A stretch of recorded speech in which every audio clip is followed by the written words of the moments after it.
You're gonna find out where you've been. You keep talking like that. Yeah, what part of California were you in? The Bay Area. Oh man, it's high out there. I can't stand that place. I've been there a couple times. I left in the mid-90s. So. Well, wasn't exactly wonderful out there then in Oakland.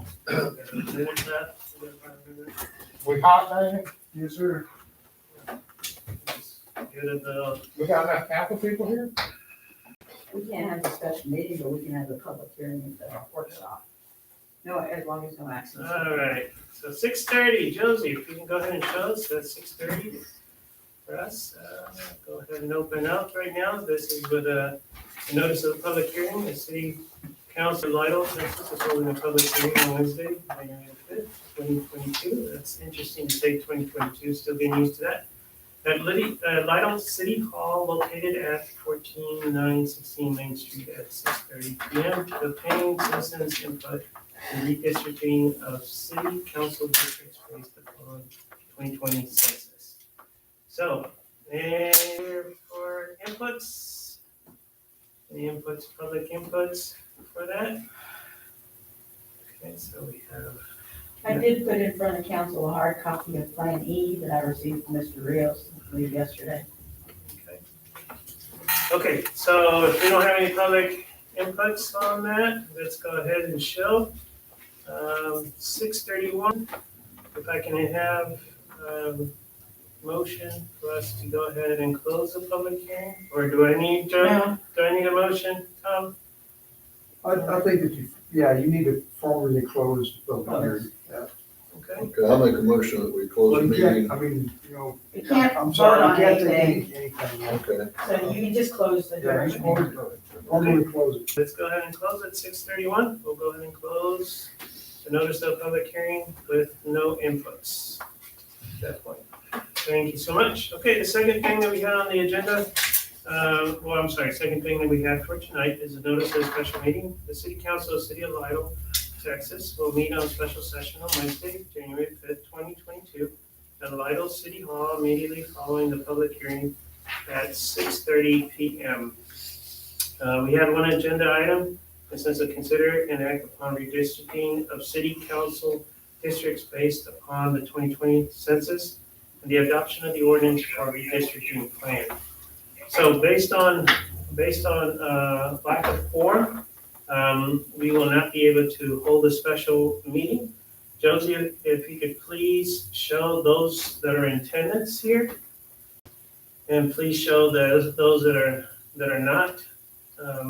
I know Jerry was based on medical, a reason they came up with. Joseph, I think, is the same reason too. So is Charles. Okay, so please show that we had who was here, who was not, and the reasoning, so that we go along with that. So with that in mind, since we can't actually form a quorum and we can't have this, we need to go ahead and, do we need to make a motion on this one? No, you Can't take any action. You cannot even open the meeting, the special meeting. Well, The people who lack a quorum cannot open the meeting. yeah, but still make an annotation on there, who was here and who was not, so. Okay. Okay, show that. It's a good thing somebody got here early. We've been here since about 5:30. We thought it was at 6, so. There you go, always good. Okay.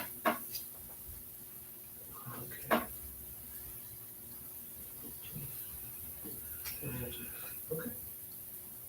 Just making some notes. Okay, so we go ahead and proceed on to the next thing, which is gonna be the notice of the workshop. So Josie, 6:34 for the workshop.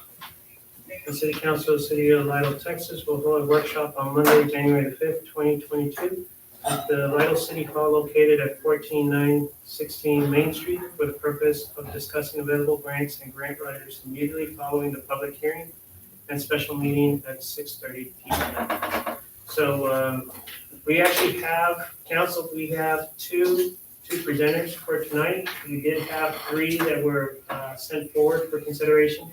The third one, she basically dropped out. She said after a careful thought that she felt it was time for her to consider retirement, and she didn't want to start and then retire in between. So we appreciate her actually contacting us.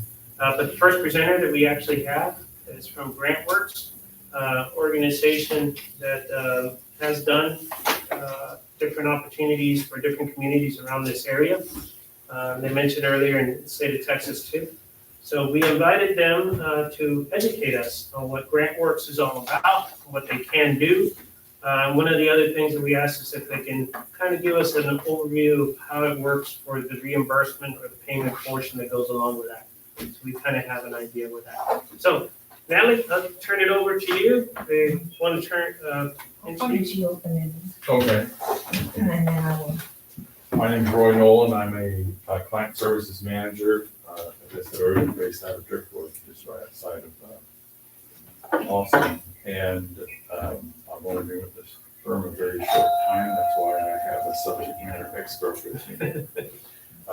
Probably can explain some of how it works, but basically, we'd have to refer back to her for specific questions. But if you do need to contact me, let me know. I probably won't be able to answer you right away, but I will get a response back to your question. A little bit about my background. I've worked as a professional management consultant for a number of years, including KPMG. I've spent a significant amount of time working overseas. I'm familiar with federal procurement in the DoD and DOE sector, and I'm relatively inexperienced as far as the local and county governments. So I'm having fun. I'm learning all sorts of new stuff that I'm seeing in Texas, like I never thought I would see. But anyway, that's my primary background. My colleague, is 12 years, no, 15 years. 2012 is that one. Oh, okay, since 2012 at GrantWorks. So she's the one we will be giving the presentation and can explain any details or anything you have. We've given you our presentation binder, and she will basically go through that and walk you through the various functions and any questions you have. She will surely be able to answer them right here. So with that. Mr. Nolan, thank you. Thank you so much. We appreciate the opportunity. I failed to mention in the very beginning, one of the things, the challenges that we have with our community with the growth is opportunities for us to take advantage of being able to help us with that growth. Yeah. And one of the key attributes is being able to apply for grants. Oh, And that's one of the reasons why we're asking to get input so the council can get information of opportunities for options. Okay, and I thank you for inviting us to be here to present our firm and hopefully we can get a long-lasting relationship. Thank you, sir. Appreciate it. Yeah, good evening again. My name is Oralia Cardenas. I'm going to take my mask off. Thank you. I'm actually in the McAllen office. I spent many years in Austin and moved back to McAllen to the Valley 3 years ago.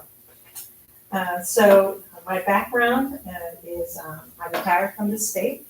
One of the programs that is in your binder is the Community Development Block Grant Program. I retired from there in 2007, and then I did double dip for 3 years and did the Hurricanes Ike and Dolly. I was a director for that program. And then actually earlier than that, I worked with the city of Edinburgh for almost 10 years in my early career. So I've had a big career in community development, economic development, and grant funding. And I did come to GrantWorks in 2012. This is the consulting firm that I picked and asked to join.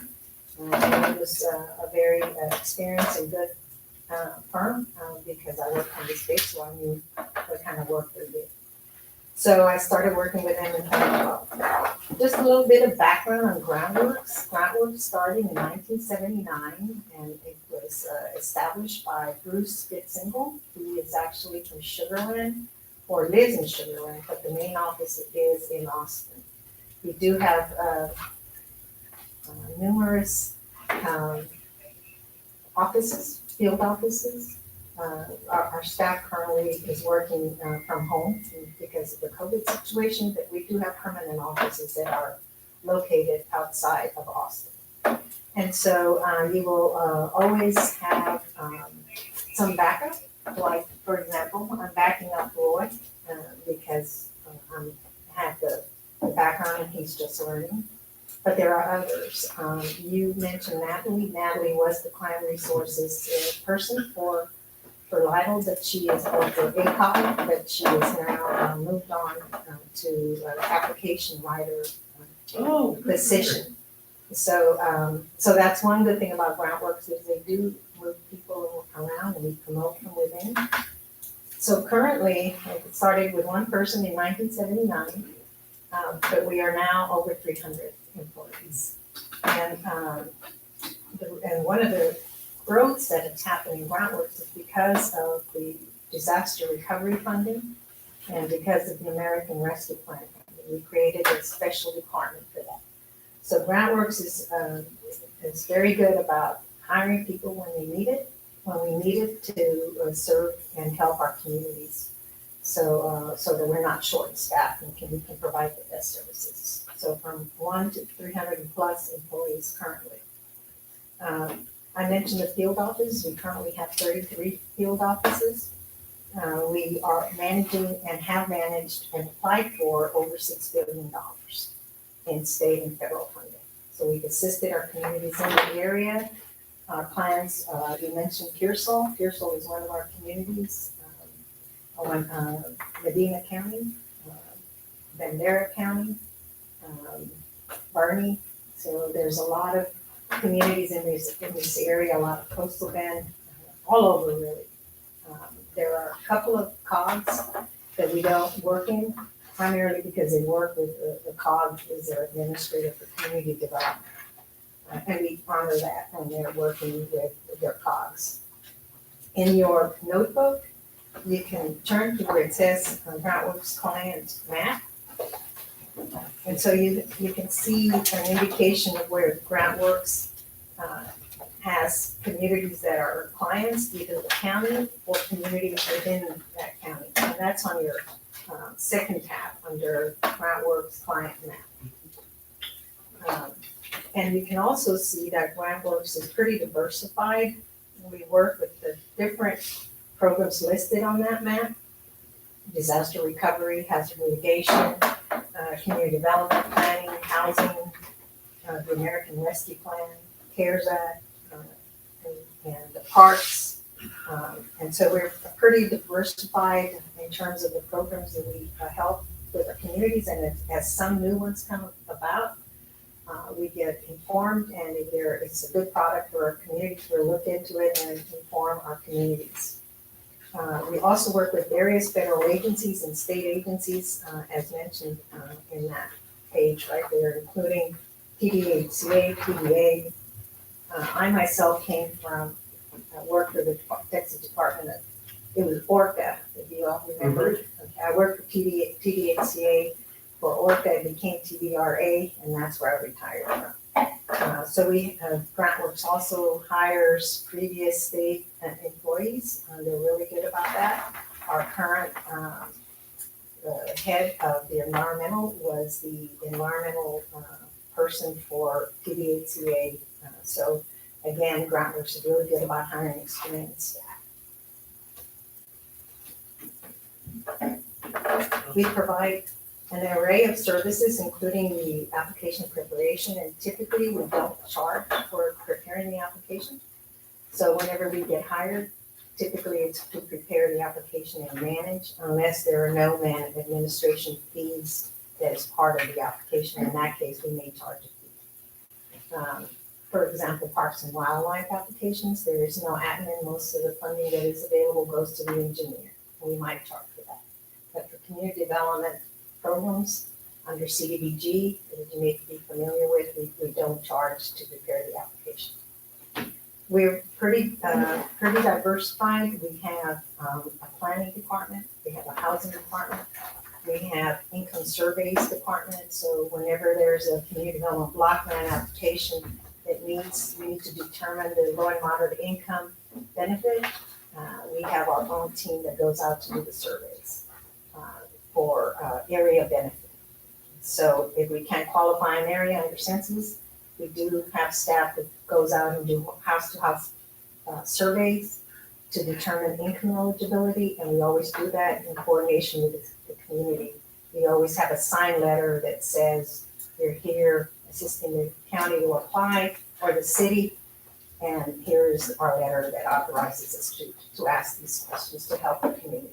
Too bad James isn't here, he'd love to hear the public works, wouldn't have to do that. No, we have a big team, and when it's, the community is small enough, and they're like 51.1%, and we have the time, we might do a citywide survey. Now typically, because those are rarely intense, and when you have a big population, we just can't do it, but we will do area surveys. We have a disaster recovery division, the buyouts and acquisition, if there was flooding and houses needed to be bought out and made into public property, depending on what program it is, we also have that kind of expertise to do that. And of course, our biggest division is the community development division, which is the community development block grant, CDBG, the TDA programs. I believe that you received, the last award I saw on the list was for 2016 for July. The low and moderate income percentage for Lytle that I found was 31%. So that means that there's a challenge to do citywide projects under CDBG, but you can always do those area surveys. So those are the kinds of things that GrantWorks, if a community becomes our client, we're always going to be on the lookout for opportunities for the community, what kind of grants are coming out. And we do, if the scoring criteria is quantitative, then we do a pre-score to see how well that they do. Would they do? If they do well, then you will be hearing from us. If you don't do, you're not going to score well, then and you'll want to know about it. We need to also let you know you just don't score well because of this criteria. And more the criteria in grants has been to go objective. Very few grants are now subjective. They're out there, but most of them are quantitative scoring criteria. Our fees, typically, like I said, they come out of the grant. For example, the Community Development Fund, I'm going to say that may range from 9 to 11% for, and I'm not saying that's would be GrantWorks, I'm just saying that's what we've seen in the applications. So they do come out of the grants unless there is no grant management or high charge that I mentioned. So one of the more popular programs in your manual is the under the Texas Department of Agriculture. I mentioned the last grant that I saw was for 2016 for the city. That's correct? Mm-hmm. And part of one of the things that's happening now is that in the next few months, we're going to be hearing about the cycle for 23-24. We just made the awards for 21-22, so the next cycle is 23-24. And in the last competition for 21-22, they created a statewide organization that came up with some scoring criteria that gave favor to those communities that had not gotten funded in the last 3 cycles. And so if they keep that criteria, then perhaps the city of Lytle would do well. We also want to make sure that the city, to qualify for most of these grants, that you have a current audit. So that's always going to be a requirement for most of the state and federal programs. And that you have a current SANS registration as well. So those are 2 things to keep in mind. Make sure you have a current audit. So on the Community Development Fund, under the TDA, I mentioned that's the next cycle.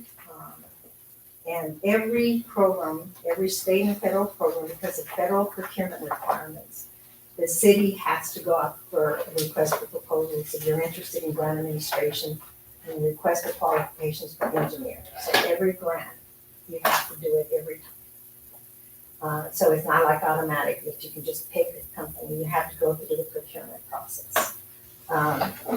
So that is something that is going to be a thing that's gonna have to happen. You may have already gone through that process in the Yes, previous several grants. Do y'all help the cities with that? Well, Not until after you're on board, right? well, let me put it this way. We can't do it for you, we can't score for you, and we try hands off because it's procurement. We can only tell you, here's where the guidance is. Because of the federal procurement requirements have gotten stricter. With an engineer, if you hire groundworks, then we will help you through the engineering process because there's no conflict of interest. Right. So we may be more involved in helping you coordinating with I the think after city. doing it several times, we have all the records that go back to where we could easily do it again. Yes, we can provide you information, we just can't do it for you and get too involved in it, yes. Because then it disqualifies us from submitting a proposal. And the other thing we can't do is to talk in detail about anything. So if you have a project in mind and it's 1,200 linear feet of sewer on this street, we can't do that. We can talk about what is eligible under the program, and we can talk about the program requirements prior to getting hired. One of the things that we would like to do is once you're okay with us visiting, we might visit with you from there or a group of you. Just talk about what your needs are rather than talk about specific projects. And then once we have that list, we might say, okay, well, there's programs coming up, maybe the city is interested. And that's what we will do. We will check it out and see, they're eligible, they might be interested. We just can't go into details about any specific project. But certainly, that's something that, the city of Pearsall, we recently met with the city manager and a couple of their staff and just talked about needs, priorities, things like that. What is the city looking to in the future, rather than any specific project? And certainly, we're available to do that. There are other programs where the cities, because the city is not LMI, it tends to hurt, not over 51% LMI, the low and moderate income LMI is what we call it. But there may be others, and again, if depending, like the downtown revitalization program is a program that's available for cities that do not have Main Street designation. You might be eligible for that, but we would have to look at the scoring. Every time they come up with a scoring, we look at it and see, does it fit the city? So that's something that Groundworks does for its clients when we have a relationship. So, another good one, the city again doesn't qualify for the planning capacity building fund, which is if you don't have your comprehensive plan with maps and zoning and ordinance and things like that. Now, one thing that's in another section of this notebook is for disaster recovery. In disaster recovery, I noticed that Atascosa County was declared a disaster in 2015, and there may be funding available. I was surprised that Atascosa County was eligible, but it may be available for mitigation funding under disaster recovery, and some new applications are coming in. Excuse me. So, again, we will look at that, but I did notice that you were part of the. What disaster was that? Was that flooding? Was it because of Arctic? Well, I didn't see it under Harvey. I saw Atascosa in 2015. So there may have been a flood somewhere. I'm thinking it was Harvey at that time though. Cause we keep getting paperwork about Harvey and It may have been. I didn't see it under Harvey. I saw it under the flooding, but it may be that I just didn't pick up Harvey. So we would maybe still be eligible for money from back in 2015. There's CDBG mitigation for disaster recovery. Some of the funding categories are, it'll be competitive, but we need to see, we don't have the guidelines yet. And so we're looking to see what communities might be eligible. And I have to confirm if we were, I just happened to be looking at the list of counties that were listed as under 2015 floods. I saw Atascosa. And I know you all are under 3 different counties, but most of your population is in Atascosa. And I don't know how that would affect that situation. But at least at Escosa, I thought I saw it listed. I think they're in 15, I'm trying to remember, but I think that's when we had that significant rainfall. We had, a few storms that actually went through this area, I remember, just because even the flooding that happened here locally too. Remember that, Richie? Yes, In that time? And I mean, we do have, So it might have been still been tied in, but it might have been through storms that happened over a period of time. Well, if it was flooding, it wasn't Harvey, because we only got like a half an inch of rain out of Harvey. Yeah, So I saw it listed under 2015 floods, but I can certainly confirm that, and I will have Roy, I will let him know. But that's what I saw, and it's a possibility. I just was looking for things that I thought the city might be eligible for, and the county was listed. And unless the SWRM criteria says, well, you have to have been directly impacted, they haven't done that with CDBG mitigation disaster recovery. So, we'll look, that's another program that we will look into. You mentioned economic development, and I know I'm probably going a little bit further in the time, so you need to let me know when you want me to stop, because I know you have another presenter. So we also have EDA, and we also work with EDA, the Economic Development Administration.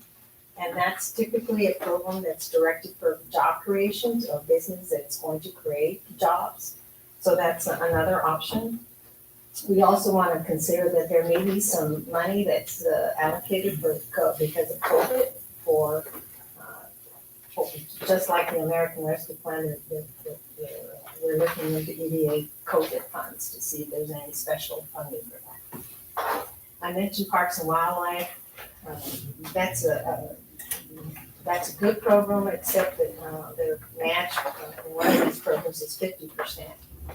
But there may be ways to address that. In-kind services, we've been through that before. Oh, okay. Yeah. So that's eligible in most programs.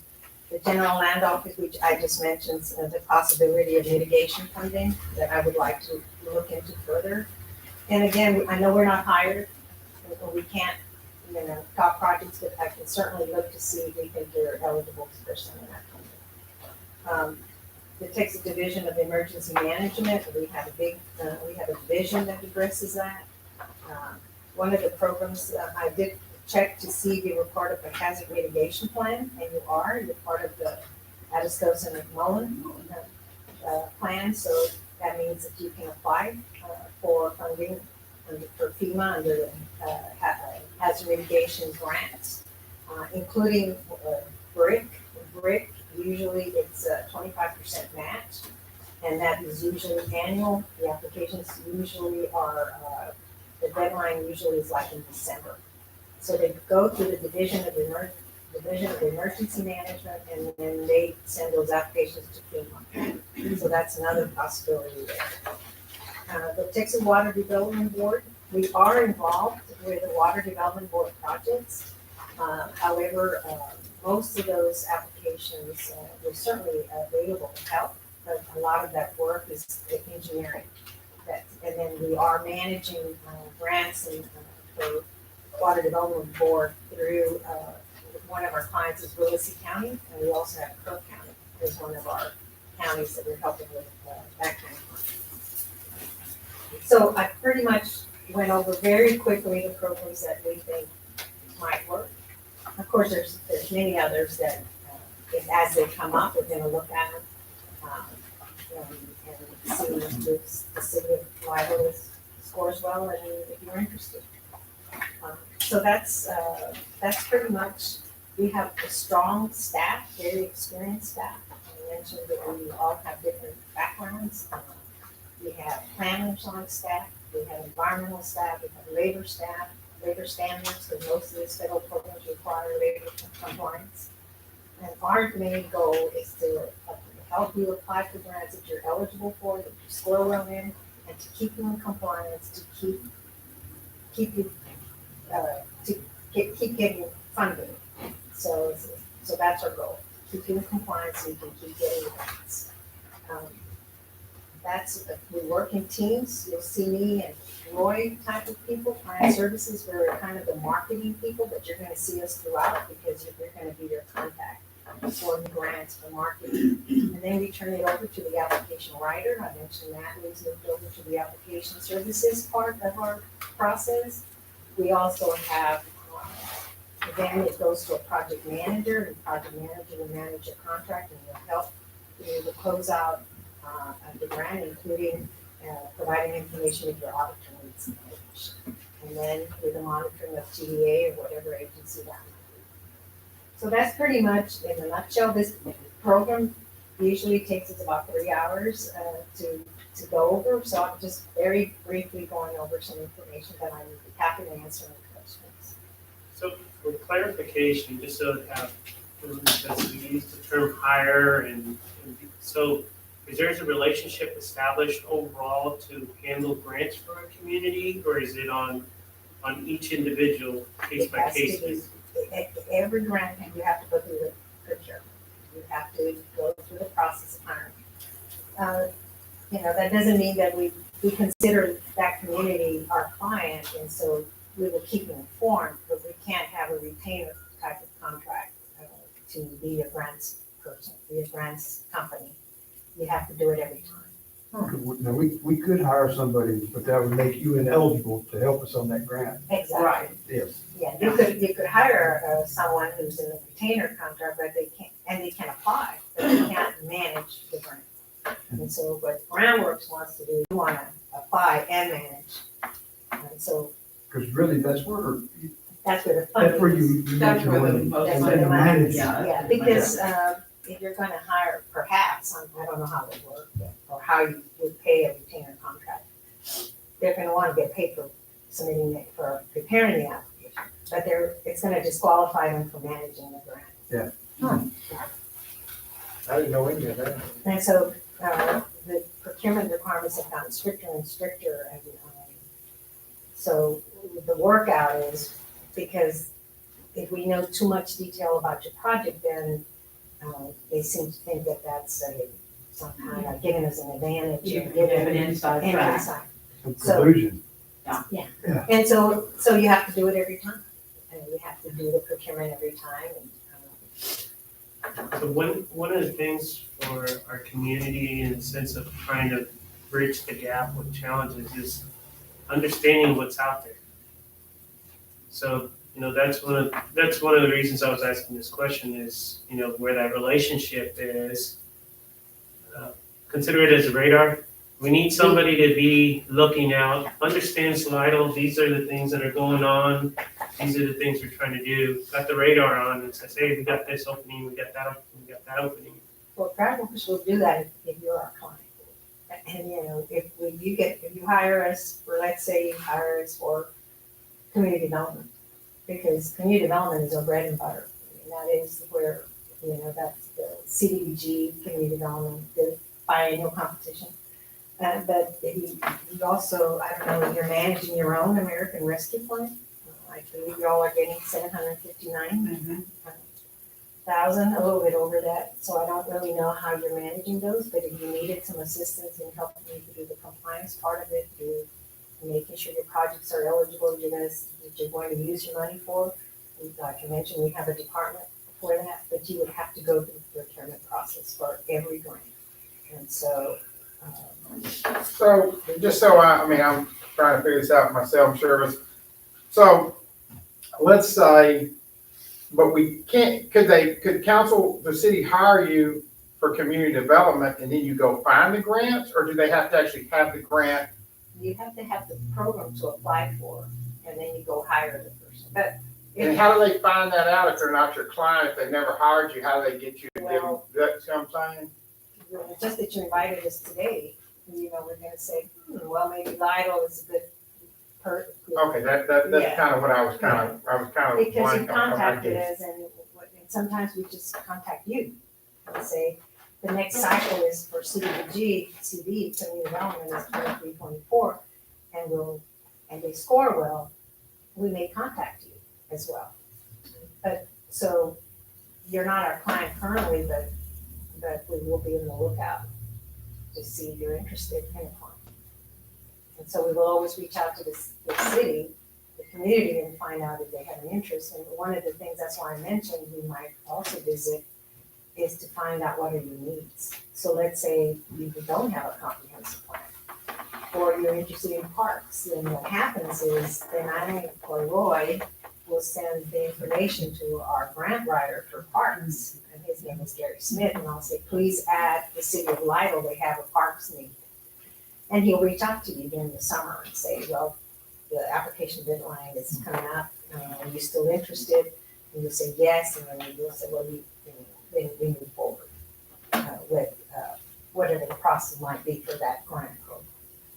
I have a question. We, the last census showed that we're just under 3,000 population, poised for growth, but we've heard that where we are right now puts us in a good position to get grants. Is that true? Well, one thing I'm really surprised at, because I did look for your low and moderate income percentage, and it's 31.76%. To me, that's really low, I think, for Lidle, but, We should be happy about that though, right? you should be happy because that means your community is doing well, Yeah. right? But it hurts in some grants. The community as a whole, there are certain areas of the community that would qualify in a heartbeat. Yes, and of course, then you can't do a citywide, in a community development, I'm only talking about that particular fund. You can't qualify a project that's citywide, like a wastewater treatment plant, a water plant. But we can do what I mentioned, an area benefit type of project, where we go and we survey that area, and that area qualifies, and it's 51% of low and moderate income, then you can apply. But that 51% low and moderate income applies to CDBG only at this time. And there's not, I'm not saying that any of the other programs that have an income criteria, but for this one, it's 51% in order to do a citywide project. Now, We you qualify. don't qualify, we never have. I know, I'm a little surprised, but Do y'all do any home projects? home. Home, you do? Yeah. And they may not be familiar with the home Well, project. the home program is housing assistance funding through the TDA, to the TDHC, Texas Department of Housing and Community Affairs. And that funding is available for homeowners who own their homes and need repairs or replacement of the housing. There's also funding at some point, a level for elevations and things like that. But that program is one of the ones that we also manage. So question on that, so if we had a regional partner like ACOG, San Antonio, that already provides that for this area, could the city still apply on its own? Yes, it would. I believe so. You know, I personally don't know of anything that would prohibit if ACOG has its own home program, unless, I don't know that they. Because they use our numbers for San Antonio surrounding counties, communities, and they use those numbers in order for them to apply to be able to receive those grants, and then they kind of manage the whole region. So I'm just wondering if we could still do it independently, because right now when we have folks that are needing assistance, you know, we're providing the information to go through ACOG, because they actually have the program.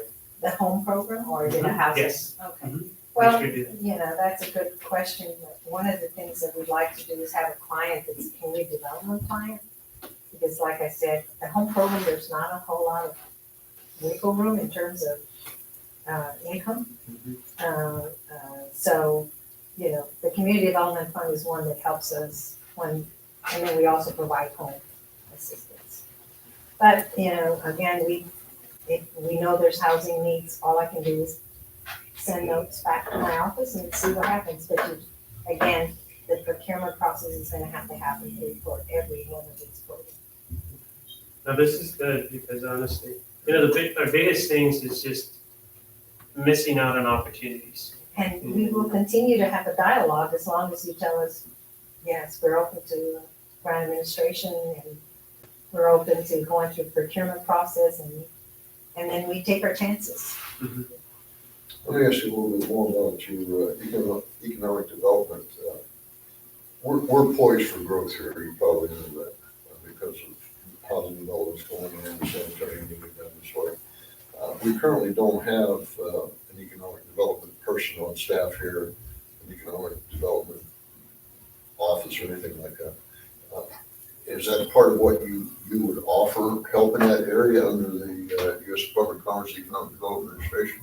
We would not provide marketing, you would have to have a project. Like, let's say you have a business, one of those, truck stops, and they're wanting to create a lot of, our business is trying to create a lot of jobs, and it might qualify under one of these programs. Oh, I see. There was a So it's really different from local economic development. local, yes, we don't provide that kind of service, not staff support in that way. But if there's a program where you have a business that's interested in creating or retaining jobs, then we would contact them and say, we think we might be able to have a business that wants to create this many jobs, and without giving us a lot of detail, of course. Then we might be able to say, well, maybe EDA will work for you, we have a program, and then we apply. There's also, one of the ones that's not listed here is USDA, and we don't do a lot of work with USDA, primarily again because they like to work with engineers. Mhm. But if that's the best program for you, then we will let you know. Of course, USDA programs usually, and Water Development Board are loans, combination of grants and loans, but most of it is loans. From what I hear, there's a lot of red tape from working with Yes. USDA. Oh, yes, and it takes a long time, which is one of the reasons we don't get too involved with USDA, but that doesn't mean if an opportunity came, we would have to analyze it. Who is usually your point of contact in the city government, just on a daily basis? It varies more than likely, it's the city secretary, city manager, and the mayor. Okay. Sometimes we have a stronger mayor that's who we contact, sometimes, they prefer for us to do the staff, whatever the protocol is for the city, that's what we follow. I have a city that the protocol is their city secretary plus their public works. Because the public works is director is the one who usually gets the Spending a lot of money. grants, utilities. So that's kind of, we will follow whatever protocol you set for us, and you will let us know who the contact person is, and Roy would be your contact for now, Mhm. until we get hired, then we will, depending on what application it is, you'll be dealing with whatever department Sure. applies for those funds, whether it's planning, whether it's the FEMA emergency management type of funding. If it's community development, we deal with a different division. And we also, when we get hired and we move from one step to the other, we are calling them transition calls. Mhm. Where Roy is gonna call and say, you've hired us, but now we're moving to the application and here's your application right. Right, good. So we will not kind of let you just, you get a call from someone you don't know. So we're really, I think, a very good and experienced firm. Like I said, it's an easy place for me to work because I like the product.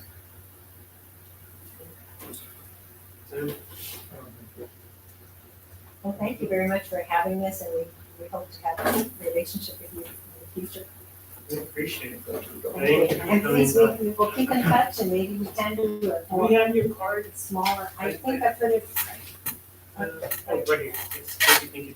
So if you would like, at some point, Roy will contact you, follow up, and if you want a smaller group to come up with what your needs are, and then we can go from there. Thank you. Well, thank you so much, appreciate it. And safe travels Thank you. to I'm going to Cal, and he's going to. Driftwood. going in. I didn't really pay any attention since he started talking about that barbecue. There. Next time I won't bring a whole lot, it's probably eat. Yeah.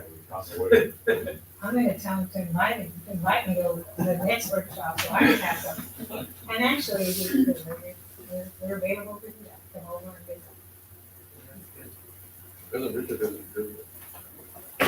So it's, 7:14 right now. The next one is scheduled at 7:30, so I would say they probably arrive here in a little bit. So if anybody needs to take a quick little break, use the restroom or something like that, you're more than welcome to go and do that. I'm gonna get the snacks. So let's do that. Excuse me, And, yes, Mayor, could I get a copy of your business card? if possible? Yeah, I don't have one. Okay, well, just if you could. there you go. There you go. As I said, mine. Yes. It's not the one for here, it's another So, thing that. Okay, no, that's fine, because I got your phone number and address. Do you have a Okay, real so estate-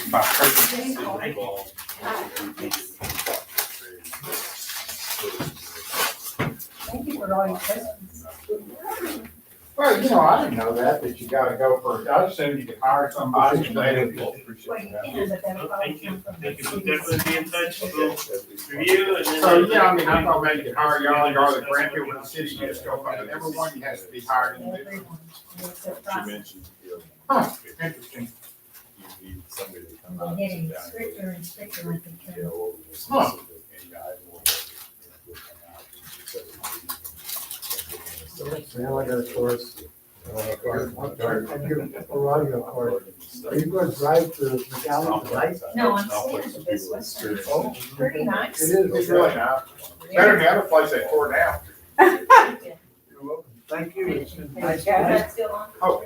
Nice presentation. They had to get a remediation, bed bug and environmental. David, how do we shut this down? Yeah, I wasn't deciding. Well, no, I don't. Yeah, I can't see it. I've done this before. Where's the pause? It's not on there.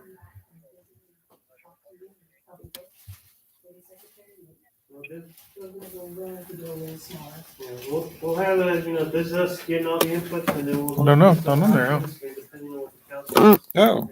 Oh, But we appreciate. there's edit, Thank you, thank you. Safe travels. guys. learn more. Thorough presentation in a short time. Good job. Yes, thank you. It's not that old. What does that mean? Uh-huh. Thank you for that right before I came. I thought there was a pause button. That's cool. I did too, but I'm off. Yukon map. That's map. I stayed out for about a year. My hand's dirty, so. That's okay. So I just wanted to know, I worked in wonderful places like Papua New Guinea, Vietnam. Wow. So I had an apartment in Moscow for a while. Holy moly. Yeah, so I've been around quite a bit. So this is not the most cosmopolitan place you ever been? Trust me, I like Yeah. it. No, it's, I consider Where's the it pause button on it? I'm meeting all sorts. And, you know, visiting Cool. Texas. I've been here for Yeah. 22 years.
We can write it up there. Okay, great. Oh, thanks, sir. Huh? Oh, you're back on? Okay. I'm gonna go my cheat notes. No need extras. We've already introduced ourselves, but we'll introduce ourselves again. I'm Janice Gonzalez, and this is Ernie Gonzalez Jr. And, our background, we used to work for, the state, well, actually representatives, the Congress, US Congress, and I used to work for the US Senate. And from there, our careers actually developed into learning more about cities and counties, and we actually work for cities and counties as well, and the state government. So with all the experiences that we've had, we were able to develop a business. And with this business, we try to figure out, like, what are we gonna do as far as the name of the business. So we named it EMC Strategy Group, which is our three children, Ernie, Mitchell, and Christiana. So because the business that we do is about family, it's about community. And for us, that's really important. And that's the reason why we go to the smaller communities around the surrounding areas of San Antonio. So we established in January 2015, and it is a family-owned business, a woman-owned business, and veteran-led. So Ernie was in the Marines, so we have a lot of experience when it comes to the military side, and also on the police and law enforcement side of it. We are registered through the state of Texas as lobbyists and the federal government. We are grant development services, that's what we give, to the communities. Business and economic development and government relations consulting. We do external affairs, marketing, and communication services as well. So EMC leadership has proven experience in lobbying, economic development, retail studies, public-private partnerships, business development, grant writing and management, government at all levels, infrastructure projects, public safety, quality of life, transportation, and healthcare. Wow, you guys look good in that photo. That's a Thank good you. photo. That is a good photo. That's good. Yeah, I'm the boss, so that's why I'm standing. Like he says, I'm the boss twice. So if you look at the next page, those are several of the communities and nonprofit organizations and the private sector businesses that we've worked with in regards to government relations, business and economic development, and grant writing for these communities. In the top, you can see the cities that we've actually worked for and the nonprofits as well, towards the bottom. And Ernie, you want to go ahead and? Thank you. And as that Ernie gets started, just want to let you know, because we had a chance to meet one of the times when we had Congressman Cuellar that came over to visit us. And we had asked some of these questions about how we could actually get some help. And it was through his staff that they recommended Ernie to include him and his firm as part of the opportunity to understand what this is. So we really appreciate what you're also doing for other communities around here. Thank you, Mayor. And I do want to highlight our existing clients. And I think it's important so that Jen, she touched on it a bit about how we focus on rural communities and smaller communities. That's become our niche. When we first started the business, we were trying to figure out, well, where can we serve and where can we make the biggest impact? So our first client was the city of Freer, Texas. It's in Duval County. It's a very small community of population of about 2,100. The second city that we signed was the city of San Diego, which is about 40 miles away. Same thing, it's a small community, just under 5,000 population. Then we were able to pick up the city of Falfurrias, and then we were blessed to represent our own hometown, which is Brownsville, Texas. We did some work for them that was targeted. Then we also had the opportunity to represent the city of Eagle Pass. And our current clients are the city of Pleasanton, it's also in Atascosa County. We represent the city of Charlotte and the city of Floresville and also Castroville. So we cover Atascosa County, Medina County, and also Wilson County. We work very closely with your representatives, by the way. Congressman Henry Cuellar is a dear friend. We work with his office almost on a daily basis, and we've been able to provide a lot of success for our clients because of that relationship. We also have a very good working relationship and are close friends with Ryan Guillen, your state representative. As you know, Ryan recently was in the news a lot. He switched parties, but he was thinking of his district rather than his partisanship. So we applaud Ryan for having the courage to think about his constituency first. Certainly, we know and work very well with Senator Roland Gutierrez. And I know, having spoken to Mayor Gonzalez, that this is a very interesting community. And it's very similar to some of the other communities that we represented, where there's multiple representatives, multiple members of Congress, multiple state representatives based on where your location is at. We also talked about the growth. We talked about the growth now and the growth that is expected to occur within this community in the next few years. And the growth is, we know, is happening very rapidly. As San Antonio grows and people want to move out from a bigger city, they want to move into a more safer community, they're going to look to places like Lyon, which is what we're experiencing in our other clients that we represent. We like to set ourselves apart from a different type of firm. There are grant writing businesses, and then there's firms that do what we do, and we're very few. There's very few firms in the state of Texas that focus on external affairs, which is the lobbying aspect. It's the relationship with the state and federal legislative delegation. And then we happen to do grant writing along the way. And when we first started our business, we weren't doing grant writing. It was a pandemic that actually gave us that opportunity to highlight some of that skill set that we had developed in years past. And so I'm very pleased to be able to say that not only do we do grant writing services, and we've been successful at it, but we also do the leveraging of the relationships which help us, again, capitalize on behalf of our clients. So the other thing that we wanted to highlight was collaborative efforts. It's something that we pride ourselves in doing.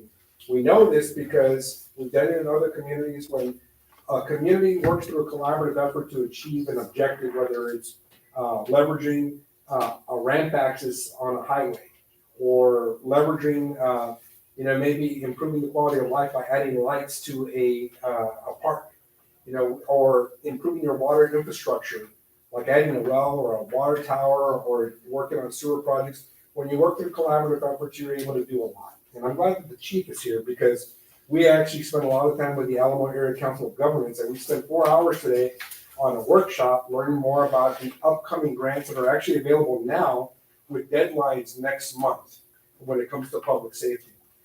So we work with ACOG, we work with economic development corporations, including the regional ones. So for here, we would reach out to the folks over in Medina County because they have an established economic development corporation. Then the area chambers of commerce, there's times where a city has to partner up with another city in order to achieve economic growth.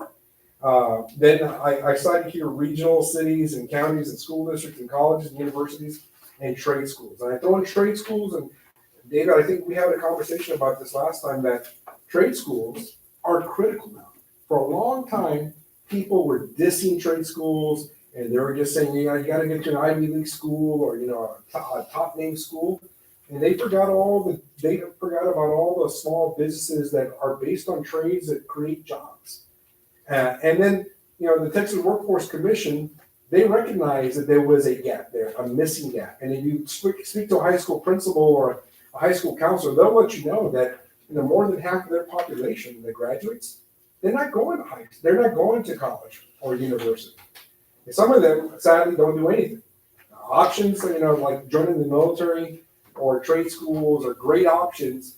And we believe very strongly in making sure that we collaborate wherever possible on working with an institution of higher learning that will advance trades, because that will help create jobs within the community. It also opens up a lot of grant opportunities, because the Texas Workforce Commission and Workforce Solutions Alamo, they have funding opportunities through collaborative efforts if cities engage with another partner.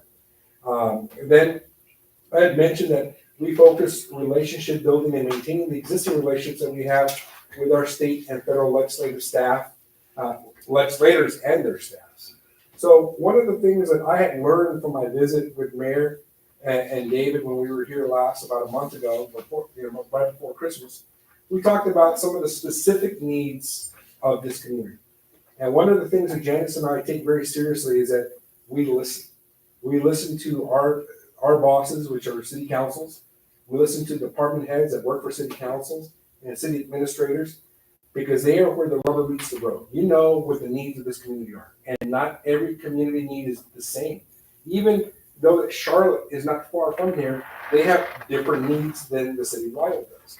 Even though that Floresville is not far from here either, there's still a lot of different needs. So we focus on what the specific needs are for this community. So one of the things I learned about was transportation issues and having relations with TxDOT, because if TxDOT plans some major highway project and they overlook the city of Lytle and skip a ramp, then that could be detrimental to your economy and job creation and the community development. So we know that it's important to have highway access and to maintain a strong relationship with TxDOT. We also know that because you're growing so fast, your infrastructure is currently stretched thin. And it's only going to be stretched even more thin if we don't take immediate action to address those things. And wastewater, adding a water tower, working on the existing water wells and looking for additional water wells, we know that's important, because if you don't have those basic things, you can't grow. And you can't lure major employers or even smaller businesses. We learned about the economic development passion that the mayor has, because he understands that, when the economy is strong, it's going to provide jobs.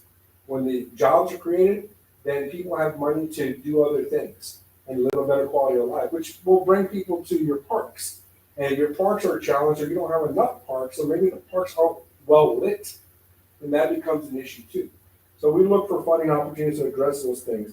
We also know that a lot of communities, because they're growing so much, that they're in need of a multi-use facility, a facility that could be used for quinceañeras and weddings and conferences and nonprofit usage, and bringing in job fairs and career fairs, a place that can accommodate those type of things. So multi-use facilities, we understand, are a need for a lot of communities, and possibly they're a need here. And then public safety, because if you don't have a safe community, people don't want to move here, or you won't retain the people that you got. And so looking for funding opportunities to support your police department and your first responders is something that's very important. And we've had some success with those areas. So I want to talk a little bit about the recent success. And believe me, I'm not going to bore you with going over all of these, but I'm going to focus on the big ones. Okay, so recently, in the last 2 weeks, we were able to finish up a project for the city of Charlotte.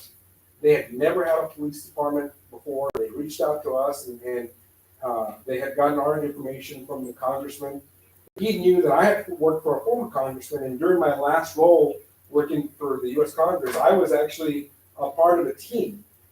And I always like to make sure that I include the team word. I worked with a group of people to launch several police departments along the 27th Congressional District, along from Corpus Christi down to Brownsville. And those police departments primarily were at school districts. School districts created their own police departments. So based on that experience that I had picked up, I helped out the city of Charlotte. Janice and I worked on this project with the city staff, and we followed the process. There's a process that the Texas Commission on Law Enforcement Standards gives, and then there's the United States Department of Justice.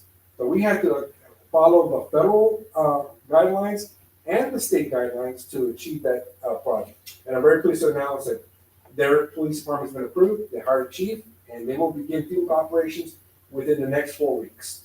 Another big project that we worked on was securing a $1 million grant through the U.S. Department of Commerce Economic Development Administration for the city of Pleasanton. They collaborated with the school district, and they purchased an old elementary school, which they're converting into a business center and a business incubator.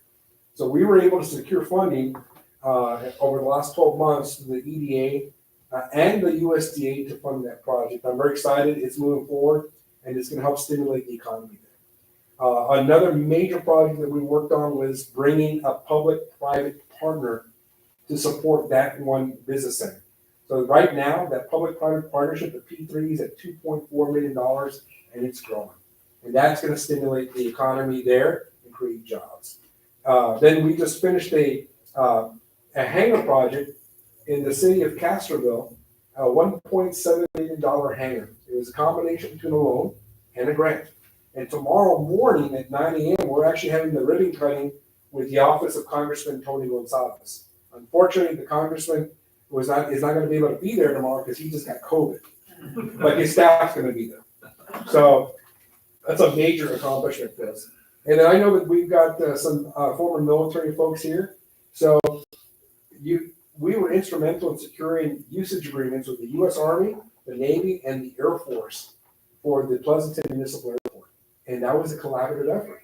It didn't cost the city anything, but it made the city money because now the city's selling fuel to the Department of Defense, and that's income that they're earning every single month that the military fuels up there on their training operations. Then another major project, because it's high infrastructure, I want to highlight this. We've got a very strong relationship with AT&T. With our counterpart, the lobbyists with AT&T, we work with them. And we've known each other for over 20 years. And we were able to have a new wireless tower, cell phone tower in Pleasanton erected, which cost over $500,000. That was a benefit to the small businesses, public safety, and the community as a whole. And then right now, Janice is working on some major projects with the American Rescue Plan. She's working specifically with the city of Pleasanton and Charlotte on helping them use the funding that was allocated to those cities.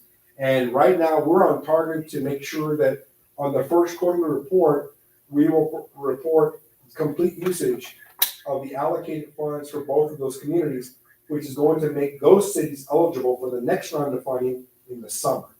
So that's a major project. She was also very successful in making sure that the CARES funding that the city received, that the city used 100% of its funding. So again, that's a major deal for a community. Then the last thing here, supporting small businesses. We were able to form a collaborative partnership with an SBA-approved microlender called People Fund and created a fund of $360,000 to provide grants and low-interest loans to small businesses. And then the one in the middle, there's the Starbucks project. That was pretty cool.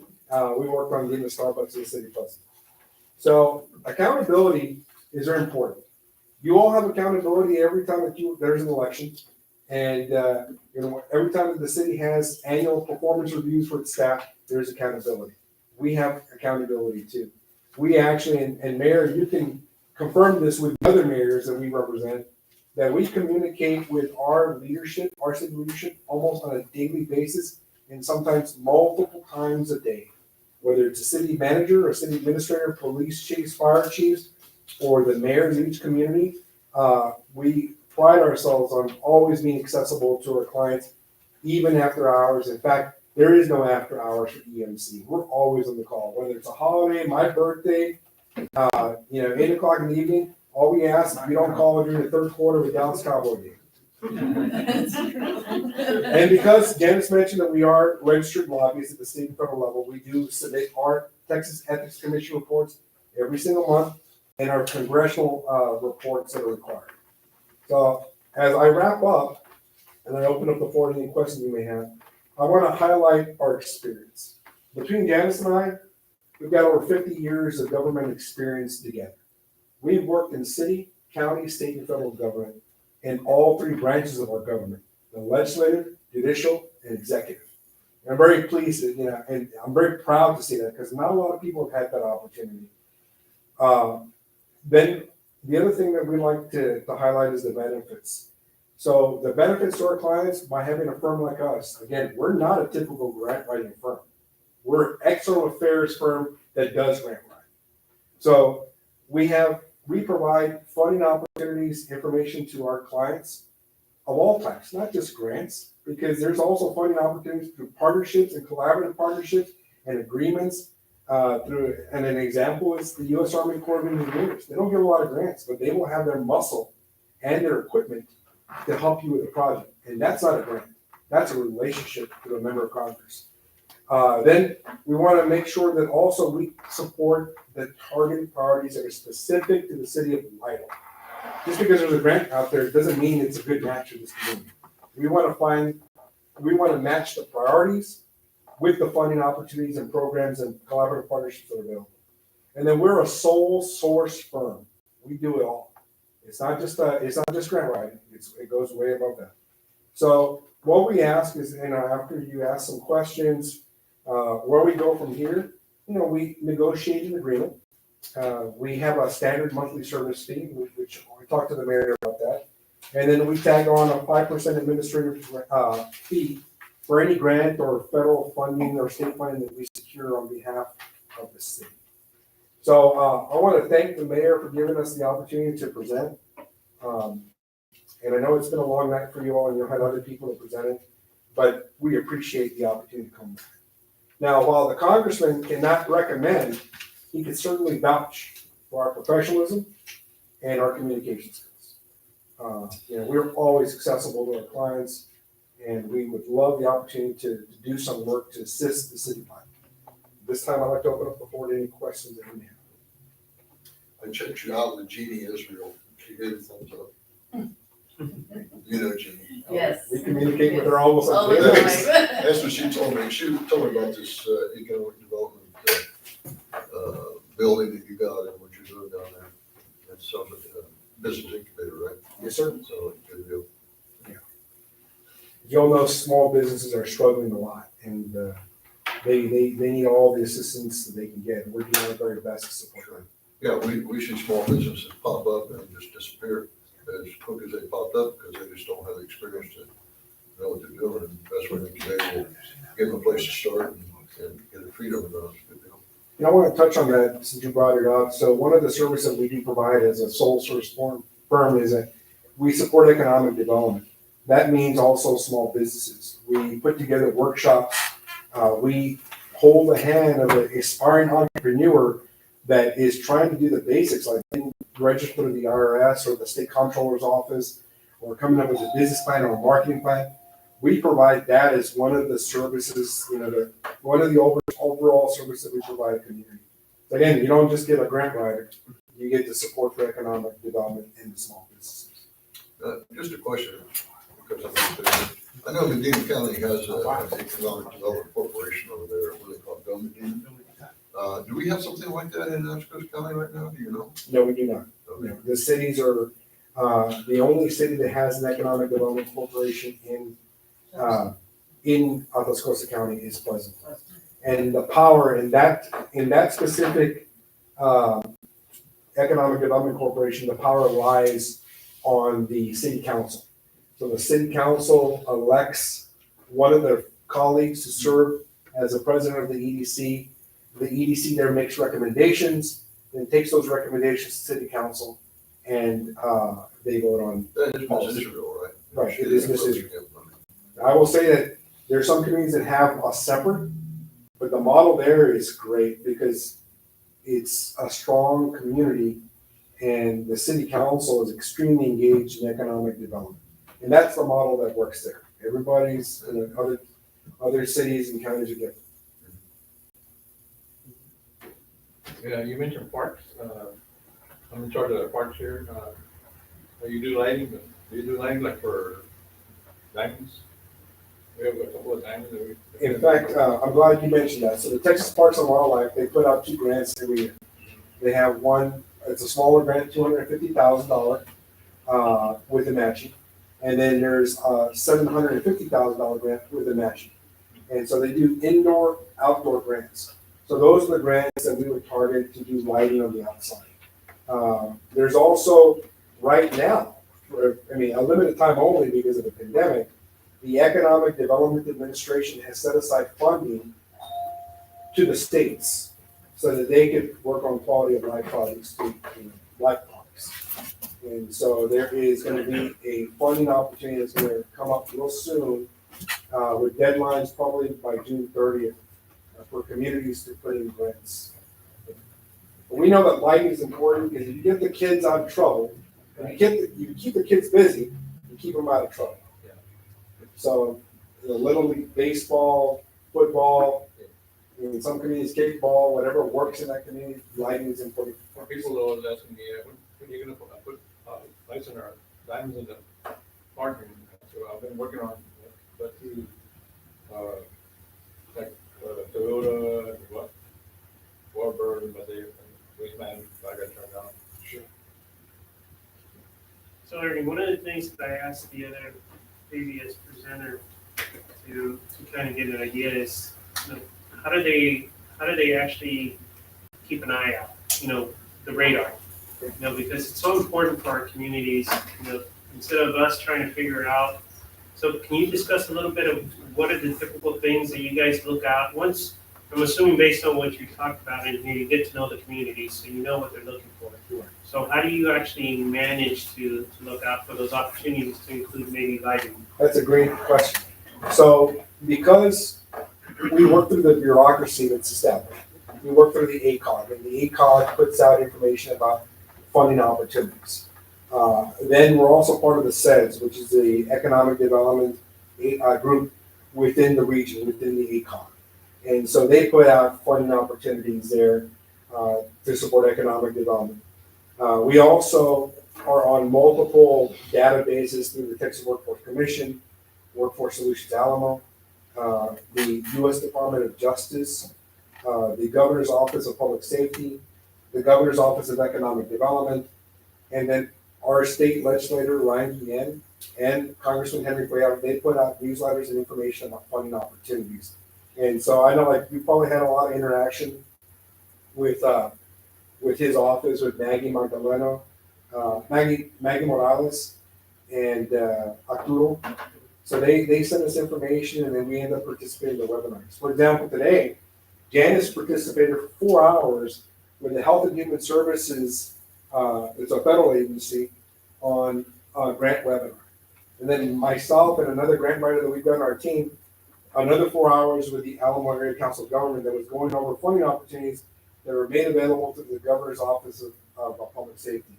So we've got the research capability, we get the heads up on when grants are coming, and because we've done this for so long, and we follow the legislative process, we know when bills and laws are passed, and when they create funding opportunities, and we track those through the state and federal. I won't limit ourselves to state and federal government too. There's also private foundations, and we've got a database that helps us identify private foundation funding. The big money's in the Fed side. Sounds like y'all are busy, and I see Janice and Ernie. Is there anyone else that you can pull in to help with all this paperwork? Yes, we do. We've got at least 3 other grant writers that we contract. Okay, We've good. got 'Cause specific. I was wondering how you're getting all this work done today. Yeah, no, we've got specific skill sets that we hired and outsourced. Our son, by the way, also happens to have his own marketing firm. So anything public relations wise, we give him some projects to work on our behalf. But we are very busy. There's some days where I'm writing a press release or writing a speech, and there's other days when we're working on a budget and a narrative for a grant, or when we've got even if it's not grant related, if the city needs something done that's tied to the state or federal government, because we've got the contacts, we're able to break down the barriers. So it makes it a lot easier. And we just take care of, we foster those relationships for a long time, and we take care of them. And we work both sides of the aisle, because in Texas you have to. And so very pleased to be able to, say that we've done that too. So if you're hired to represent us, you basically do. It's a one-stop shop. It's one-stop shop. Yeah, the only thing that changes is that if there's a legislative session, which won't happen until another 2 years, at that point, we talk about how engaged the city wants to be in the legislative process. There are some cities that don't. They don't want to get involved with bills or laws. They just want to work through the TML. That's fine. There's a need sometimes where the city may want to consider that. But that's really up to the community. That's what we listen to, what the priorities are and the concerns are. So question with that, because I used to do it in San Antonio. So you also provide the opportunity for us to schedule visits in different offices when they're in session, to be able to put the priorities of the community? We do that every session for all our clients. And that includes visiting members of the legislature and also the executive branch. So we're actually working on a Washington D.C. trip for the city of Pleasanton that we hope to get done within the next couple of months. And that'll be Janice and myself and the city manager going with the mayor, and just with some targeted meetings that we're going to work on.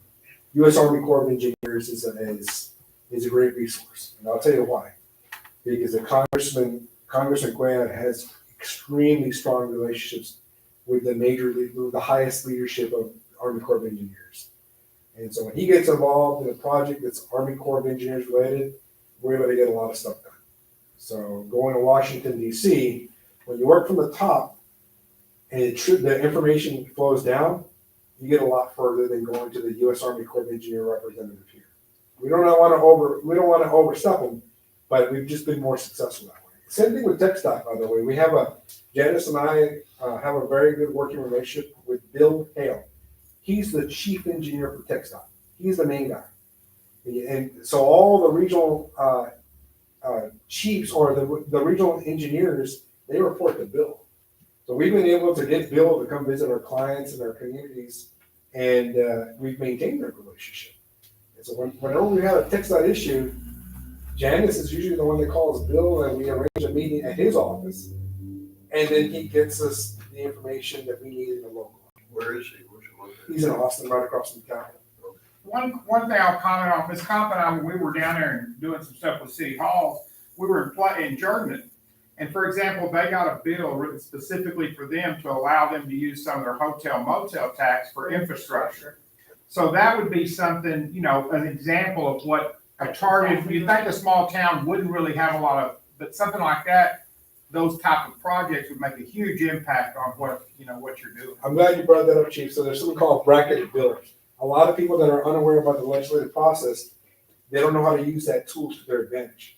And so when you get a bracketed bill like they did in Jordanton, it only impacts a certain zip code. So then you're able to get support across the aisle from other legislators that'll vote for your bill, because it's not going to impact their district at all. So we've been able to do that in the Eagle Pass area with the state representative there. We've been able to do that with Senator Flores when he was representing the city of Pleasanton. So bracketed bills, like you just mentioned, are a very good tool to use when you want to get something done within your zip code, not impacting your neighbors.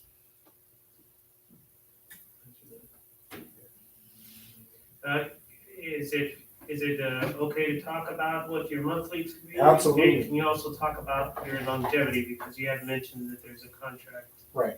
So what we like to do to set ourselves up for success and also to really make a difference is we like to focus on 24-month contracts, because 12 months is just not really enough time to get things done. So we like to focus on the 24-month contract so that we can set ourselves up for success and then have the opportunity to prove our success. And that's what we've got with all of our clients. Then we also have our standard monthly service fee, which is $5,000 a month, and that service fee keeps us going. That's our cash flow. That's our operating budget. That's how we're able to contract the grant writers that we've got. But the carrot, the motivation for not only us but also for everybody involved, is securing the grants. We want to get the grants because the grant is where that's where the most money can be made for us. That's the 5% administrative fee. So that's what we're really targeting, because we know that it's going to have the biggest impact. It's something that'll help us secure our renewal for a contract the next time we come around, because we're able to report this is what we did. And that's what we've been able to get renewed 3 times in Pleasanton. And all of our contracts that we've ever gotten approved with have been unanimous. That's not always the case. And we maintain the relationship with all of our clients, whether it's a city administrator, a city manager, the city secretary, because the city secretary is a gatekeeper. And also working with the city attorney. And there's a lot of times where we have to work with the city attorney. In fact, we work with the city attorneys of Charlotte, Floresville, and Pleasanton on a lot of stuff. They review a lot of the fine details on the letters of engagement that the city would engage in if it receives a grant. There are also civil code review that must be done by a city attorney. So we work with everybody in the whole team. So The 5% is what we're aiming for, and then the monthly service fee of 5,000, that's standard, and that's what keeps it. So your amount is actually lower than some of the other grant writers are out there. And we have low overhead too. Not everybody is able to say that they've got a husband-wife operation, and I really don't like to say that, but you all know it. But we're able to keep our costs down, which is to the benefit of our client. You're able to go back to your constituency and say that you're being good stewards of the dollars that you have, because you don't have a lot. And so again, we have minimal overhead, that's why we're able to do that. And I'm not gonna knock our competitors down, because that's not what we do. We just have a different rate structure. And we also have a different, service that we provide. Almost like a boutique, how's that word pronounced, boutique type, shop? I mean, you've got it smaller, but it's, you cover a lot. And I really like your relationships you talked about, because we know that's what makes a difference is relationships. I'm not on council, but I mean, I've been here, so I'm just throwing my 2 cents in. We try to work smart as possible and strategize our time and where we're gonna ask for a favor. And then Janice and I have a very good working relationship, and the pandemic has allowed us to be more successful, I think, because we use technology to our side. So instead of like driving to Austin or flying to Washington, D.C. to take care of business, Zoom calls or team meetings and conference calls have been very beneficial for not only us as a firm, but also to our client, because we're not billing for transportation costs. And we're using technology, and we work with the representatives locally.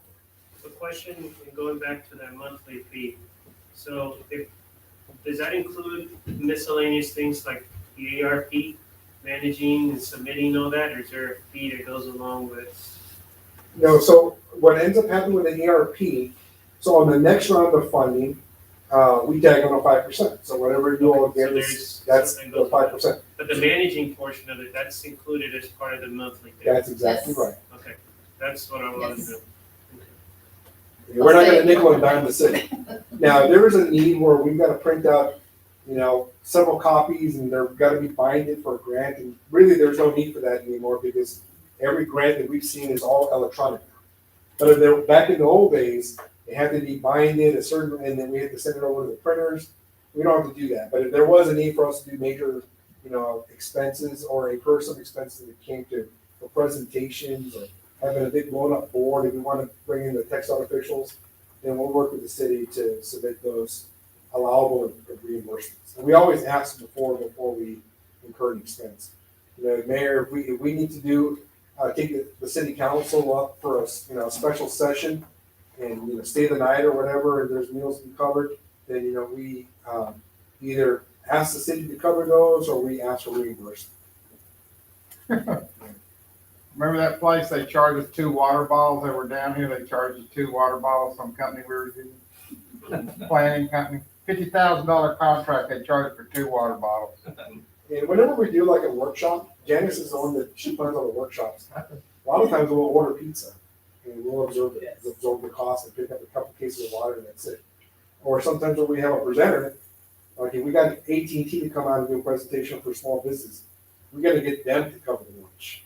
And they will provide the lunch for the constituents and the water and so forth. Or if it's AEP or, whichever company we bring down, do a presentation. But yeah, it's a flat fee. Obviously, we want to prove ourselves because at the end of our contract, before the renewal, we want to come back and say we did this, and we feel like we've earned a raise, and then we make our case then. Anything else? We want to thank you so much. We appreciate the opportunity to be able to come down here. Thank you so much, Mrs. Gonzalez. Yes, of Appreciate it. Definitely a team effort. We appreciate the time just being able to understand. The council will have an opportunity in the future to discuss options, and you definitely helped us out tonight as one of the options to take into consideration. So we appreciate that. Thank you very much. Thank So we you. left the additional packets there Yes. for you. Make sure And you Josie's got a have copy too. everybody. Thank you all very much. Happy New Year, by the way. Yes, Happy happy New New Year. Year. Thank you so much. We'll be in touch. Appreciate it. All right. Thank you. Be safe out there. Yes, you will, thank you. Thanks, chief. We're still waiting on one more mayor. Oh, you Yeah, wanted to. Very good. Very good. Alright. So council, thank you for the opportunity. Like I mentioned, the other person basically said that she wanted to go ahead and remove herself from the list. But I think this gives us things to think about. We're not looking at a decision or anything, but just to kind of get an idea of what's going on. There's still opportunity to find out, see if there's any other options. And then as we bring in our financial director, we can kind of keep that in mind too, for the things that they have.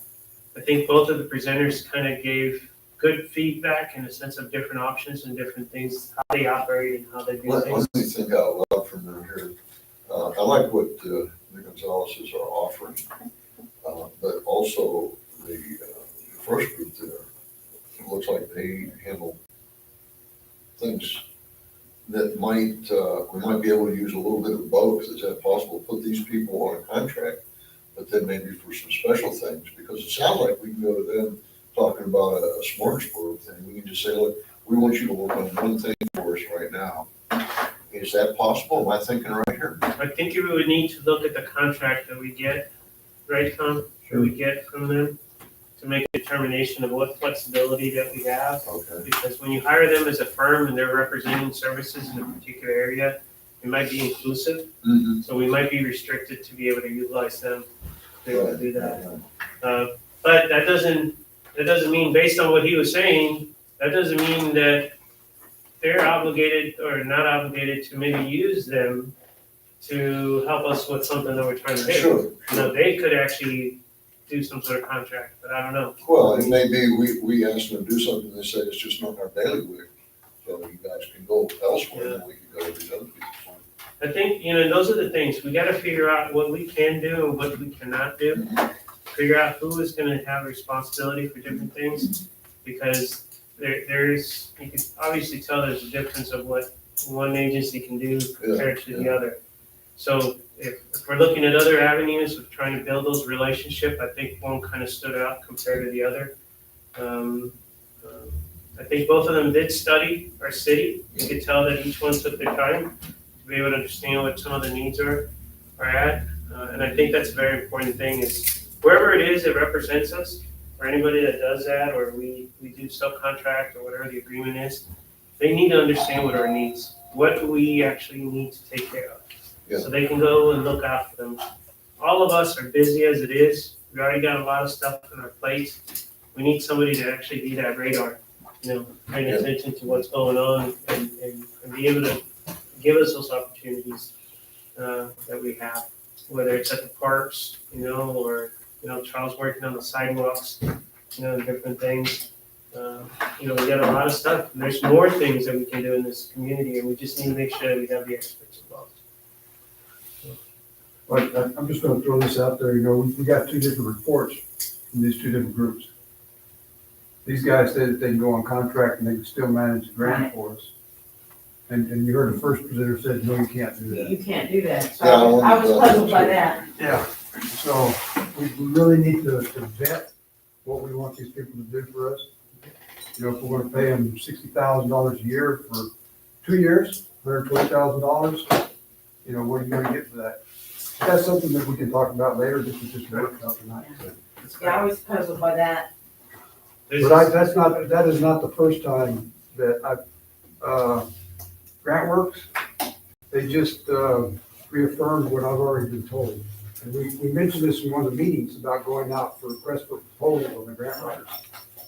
And that's what I've been told prior to tonight. So we need to proceed cautiously. We don't want to get in trouble, and we don't want to get these people in trouble. No, and I totally understand. So that's the thing is that right now it's just getting information, trying to figure out what are the opportunities that are out there. Sure. So. And that would certainly be a question we want to ask Ernie before we bring him on. Is there going to be some conflict with writing and managing grants? Or are they just going to do the writing and turn it over to Josie and Lynette Well, we could send out procurements for somebody to be the grant administrator, the grant engineers, whatever. That can be done. I don't think that Josie's gonna want to administer a grant. I never have. I've worked with grant administrators through the years, but I've never done it myself. You know, they kind of steer you through it.